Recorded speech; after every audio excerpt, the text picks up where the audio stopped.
नमस्कार मंडळी, कसे आहात तुम्ही? जर आपल्याला मुंबईमध्ये ट्रॅव्हल करायचं असेल किंवा आपण मुंबईकर असाल तर हा व्हिडिओ आपल्यासाठी आहे. कारण मी आज आपल्यासाठी एक ॲप्लिकेशन घेऊन आलो आहोत ज्याच्या माध्यमातून आपल्याला मुंबईमध्ये ट्रॅव्हल करणं एकदम इझी होणार आहे. मुंबईमध्ये ट्रॅव्हल करणं खूप कठीण आहे. लोकलची गर्दी असेल, ट्रेनची वर्दळ असेल, बसची वर्दळ असेल, या सर्व गोष्टींचा विचार करता मुंबईमध्ये ट्रॅव्हलिंग करणं खूप कठीण आहे. परंतु एका ॲप्लिकेशनच्या माध्यमातून ट्रेनचं ट्रॅव्हल आपण एका सेकंदात करू शकता. होय, तुम्ही बरोबर ऐकलं आहात. या ॲप्लिकेशनचं नाव आहे एम इंडिकेटर.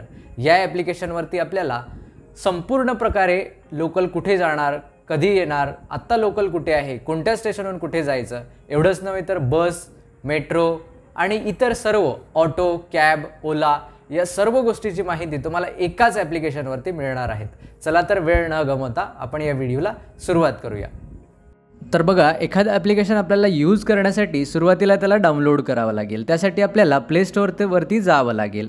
मी प्ले स्टोअरवरती जातो आणि इथे एम इंडिकेटर इथे सर्च बटनावरती क्लिक करतो आणि इथे एम इंडिकेटर असं मी सर्च करतो. एम इंडिकेटर जसंही सर्च केलं तर वरती एक ॲप्लिकेशन आहे ॲडव्हर्टाईजचं.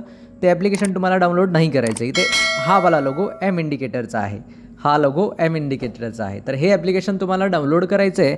ॲप्लिकेशन खूप कमी आहे आणि एकदम सिक्युअर आहे. ठीक आहे, इंडियन रेल्वेचं हे ॲप्लिकेशन आहे आणि सिक्युअर आहे, त्यामुळे काही चिंता करण्याची गरज नाही. एकदा का तुमचं ॲप्लिकेशन डाउनलोड झालं की ते ॲप्लिकेशन तुमच्या फोनच्या स्क्रीनवरती येणार, म्हणजेच लास्टमध्ये येणार किंवा ॲप्लिकेशन्सच्या लास्टमध्ये येणार किंवा मग तुम्हाला ते ॲप्लिकेशन्स तुमच्या होम स्क्रीनवरती दिसणार. जर रेडमीचा फोन असेल तर होम स्क्रीनवरती तुम्हाला ते मिळेल. ठीक आहे, सॅमसंग असेल तर ते ॲप्लिकेशनच्या लास्टमध्ये येईल. ठीक आहे, आता माझ्या पुढे इथे ॲप्लिकेशन हे आलेलं आहे. ठीक आहे, त्यानंतर मित्रांनो तुम्हाला असा इंटरफेस शो होईल. यामध्ये तुम्ही बघू शकता सर्वात आधी लोकल आहे, त्यानंतर बस आहे, एक्सप्रेस आहे, मेट्रो आहे, ट्रेन चॅट आहे, मोनो आहे आणि या सर्व गोष्टी, ऑटो आहे, कॅब आहे, या सर्व गोष्टी तुम्हाला इथे पाहायला मिळेल. त्याचबरोबर एवढंच नव्हे तर इथे इमर्जन्सीचे काही नंबर्स आहेत. मुंबईमध्ये कशी ट्रॅव्हल करावी, काय करावं, कुठले कुठले स्थानक योग्य आहेत, कुठल्या कुठल्या जागा आहे जिथे मुंबईमध्ये नवीन आलेली लोक प्रवास करू शकतात, कोणते कोणते पर्यटन स्थळ आहे, असं सर्व इंटरफेस तुम्हाला यावरती बघायला मिळणार आहे. चला तर मित्रांनो, आता वेळ न गमावता आपण ट्रेन सर्च करूया. ठीक आहे, सुरुवातीला जेव्हा केव्हा एखादा महाराष्ट्राच्या कुठल्याही कोपऱ्यातून मुंबईला येतो तेव्हा त्याला दादर स्टेशनवरती उतरावं लागतं. दादर हे रेल्वे स्टेशन असं आहे जे मुंबईमधलं खूप मोठं सेंट्रलचं मध्यभागी असलेलं स्टेशन आहे. जरी तुम्ही सेंट्रल लाईनवरून मुंबईमध्ये आला असला, म्हणजेच नागपूर, भुसावळ किंवा मग नाशिक रोड या साईडने आला असला तरी पण तुम्हाला दादर स्टेशन मिळेल. त्यानंतर जर तुम्ही अहमदाबाद, सुरत किंवा पालघर या कोपऱ्यावरून आला असाल तरी पण तुम्हाला दादर स्टेशनवरती उतरायला मिळेल. ठीक आहे, तर दादर स्टेशन हे खूप मोठं स्टेशन आहे. भारतातील एकमेव बिझी स्टेशन आहे जिथे तुम्हाला रात्री 1:25 लोकांची गर्दी पाहायला मिळेल. रात्री 1:25 दादरवरून शेवटची विरार लोकल आहे त्या लोकलला देखील तुम्हाला पूर्ण भरलेली गाडी पाहायला मिळेल जिथे बसायलाही जागा नसते. याविषयी मी कन्फर्म माहिती मिळवली आहे कारण मी 1:25 लोकलने लास्टमध्ये ट्रॅव्हल केलेलं आहे. हां, चला तर आता आपल्याला एखादी लोकल सर्च करायची आहे तर ती कशी करणार, तर त्यासाठी इथे लोकलचं आयकॉन आहे, आपल्याला लोकलने ट्रॅव्हल करायचं आहे. बघूया, आता इथे क्लिक केलं की तुम्हाला इथे स्टेशनची नावं दाखवेल. आता तुम्ही जर तुमच्या फोनला लोकेशन अलाव केलं असेल तर तुम्हाला जवळील स्टेशनचं नाव दाखवेल. तर माझ्याजवळ आहे लोअर परेल आणि प्रभादेवी. माझं जे लोकेशन आहे ते लोअर परेल आहे, त्यामुळे इथे लोअर परेल आणि प्रभादेवी. ठीक आहे, आता प्रभादेवी हे सेंट्रल लाईनचं स्टेशन नसून वेस्टर्न लाईनचं आहे, परंतु सेंट्रल लाईनचं त्याला परेल हे स्टेशन जोडलेलं आहे. ठीक आहे, आता मी इथे दादर असं सर्च करतो जेणेकरून तुम्हाला लवकर लक्षात येईल.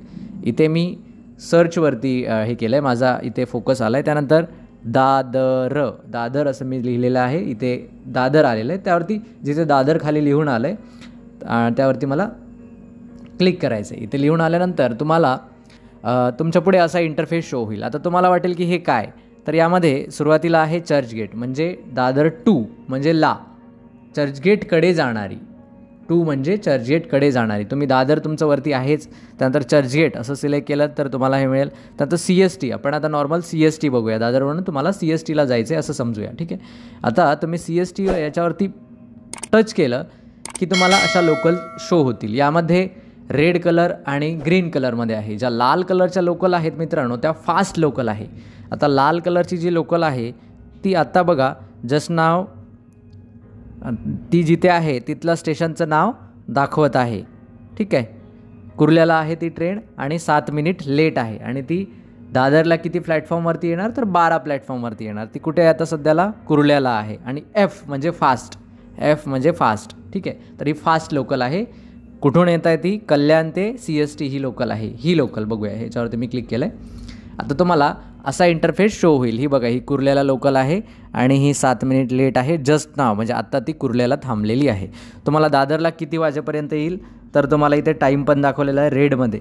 याचा एक्झॅक्टली टाईम काय आहे तर 10:14 आहे आणि ती येणार कधीपर्यंत तर 10:21 म्हणजे ती किती मिनिट लोकल लेट आहे तर ती 7 मिनिट लेट आहे. ठीक आहे, तर या प्रकारे तुम्ही फास्ट लोकल बघू शकता. आता मी मागे येतो. आता इथे तुम्हाला स्लो लोकल पण मिळेल. हे बघा, कल्याणवरून येणारी स्लो लोकल, त्या खालची कल्याणवरून येणारी परेलला येणारी स्लो लोकल, ही पण CST साईडला जाणारी आहे, म्हणजे दादर क्रॉस करून जाणार. बघूया या परेलला, याच्यावरती टच करतो आहे मी. आता ही लोकल बघा, ही लोकल कुठे आहे तर ही लोकल आहे आत्ता विद्याविहारच्या पुढे, विद्याविहार आणि कुर्ल्याच्या मध्ये, बिटवीन विद्याविहार अँड कुर्ला किंवा मग क्रॉस विद्याविहार असं काही पण येऊ शकेल.